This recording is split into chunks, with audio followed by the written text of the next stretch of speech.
Hello everyone, welcome back to my channel. मैं आई थी यहाँ मॉर्निंग वॉक करने, सोचा आपके लिए एक वीडियो बना लूँ छोटा सा।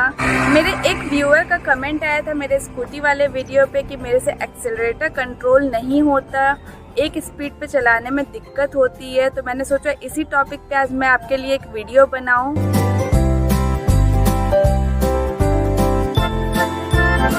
सबसे पहले स्कूटी मेन स्टैंड में लगा ले, उसके बाद स्कूटी स्टार्ट करे। मेन स्टैंड में हमने इसलिए लगाया है कि हम एक्सेलरेशन पे अपना हाथ बैठा पाए और स्कूटी आगे न बढ़े। आपको एक्सेलरेटर पे पहले आइडिया होना चाहिए कि कितना एक्सेलरेटर होगा तो कितना स्पीड भागेगा।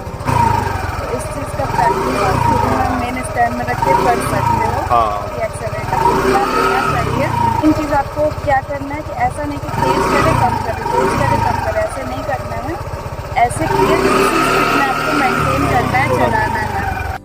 आप अगर एक्सेलरेशन का आवाज़ सुनोगे तो अगर एक स्पीड पे रहेगा तो एक जैसा एक्सेलरेशन सुनाई देगा, और थोड़ा तेज़ करोगे तो एक्सेलरेशन का आवाज़ बढ़ जाएगा। इसलिए मैं आपको सुना रही हूँ, आप इस तरह से अपने स्कूटी में प्रैक्टिस करोगे तो आपको आइडिया होगा। सेम एक्सेलरेशन पे चलाने का प्रैक्टिस करना होगा कम से कम 2 से 3 दिन, क्योंकि एज अ बिगनर जब मैं स्कूटी सीख रही थी तो मेरे साथ भी ये दिक्कत आता था।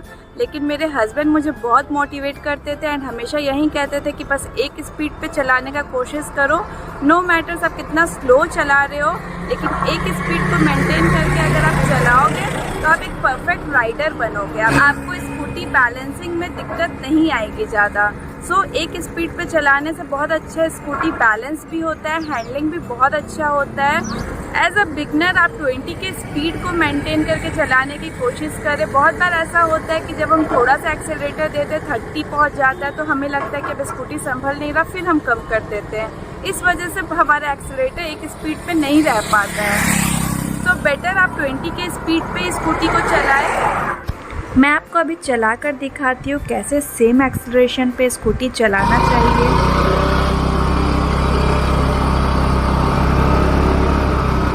आप देख सकते हैं आप 20 के स्पीड तक आके फिर एक्सेलरेशन ना अप करे ना डाउन करे, जब तक आपको आगे कोई ब्रेक लेने का ज़रूरत ना लगे। अगर रोड खाली है तो आप सेम एक्सेलरेशन पे सेम स्पीड पे स्कूटी को मेंटेन करके चलाने का प्रैक्टिस करें। और प्लीज़ ये खाली रोड पे ही करें, क्योंकि अगर रोड में ट्रैफिक है तो ये पॉसिबल नहीं हो पाएगा प्रैक्टिस करना। अगर आप खाली रोड पे सेम स्पीड पे चलाने का प्रैक्टिस करोगे बिना एक्सेलरेशन अप और डाउन किए हुए, सो आपका प्रैक्टिस बहुत अच्छा होगा, बैलेंस बहुत अच्छा बनेगा। आप देख सकते हैं इसी तरह से आपको अपने स्कूटी को एक एक्सेलरेशन पे चलाना है, जैसे मैं चला रही हूँ। मैं प्रैक्टिकली आपको दिखा रही हूँ, आप मेरे स्पीडोमीटर पे ध्यान दीजिए। मीटर सेम जगह पे आके रुका हुआ है, स्कूटी चल रहा है, इट मीन्स कि मैं सेम स्पीड पे चला रही हूँ स्कूटी को। आप ऐसे ही अगर 2 से 3 दिन प्रैक्टिस करोगे तो होगा, बहुत अच्छा बैलेंस बनेगा।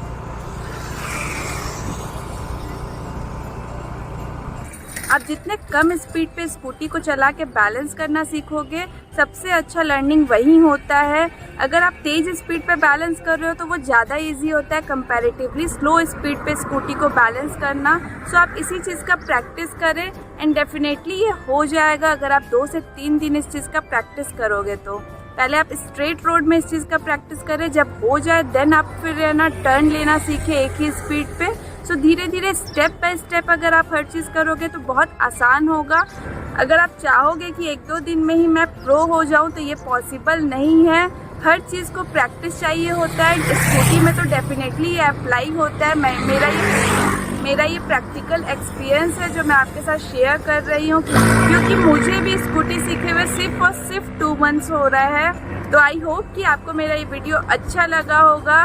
प्लीज़ लाइक करें, शेयर करें, और अगर आपको कोई भी दिक्कत आ रही है स्कूटी लर्निंग में तो प्लीज़ मुझे कमेंट बॉक्स में बताएं। मैं पूरी कोशिश करूँगी कि आपका हेल्प कर पाऊँ, जिससे आप स्कूटी बहुत अच्छे से खुद से सीख पाए। आप सब अपना ख्याल रखें और drive safely. Take care, bye bye.